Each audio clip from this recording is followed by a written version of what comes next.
Les pieds dans l'eau. Cette famille de Papeari n'en est pas à sa première inondation. Depuis le mois de février et les dernières intempéries, le stress arrive dès les premières gouttes de pluie. Ça commence à bien faire. Personne ne fait rien.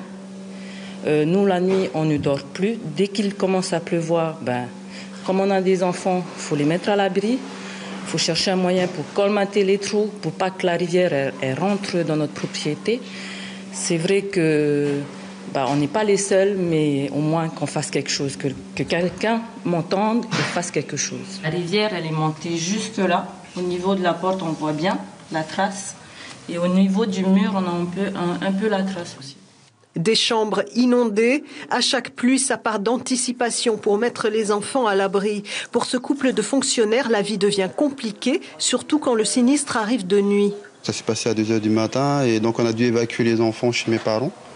Et avec le peu de temps d'évacuation des enfants, on est revenu. Donc la maison, elle a pris toute l'eau, tout ça. Donc c'était un vrai torrent ici, oui. Ça coulait fort. Oui, justement, on pouvait voir en fait chez nos voisins, même sur notre portail, le portail il a complètement bombé. Et du coup, on était obligé d'ouvrir le portail pour évacuer l'eau. Situation critique, qui plus est dangereuse, sans caniveau pour l'évacuation. C'est arrivé dans le local d'électricité. En fait, électrique, tout ça. Et ça, c'était dangereux, tout ça.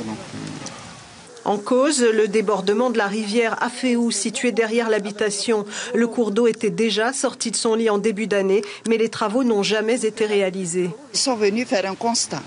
Depuis, plus rien, pas encore de réaction pour venir déblayer tout ça, pour que les gens vivent en paix quand même. C'est vrai qu'il y a le mauvais temps, il persiste en ce moment.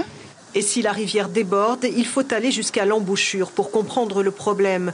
Aujourd'hui, cette famille excédée n'a qu'un seul souhait. Je ne demande pas à recevoir de l'argent, je ne demande rien. Je me demande juste qu'on ferme cette rivière. Et puis sachez qu'à Hitia, on compte au moins une vingtaine de maisons sinistrées ce soir.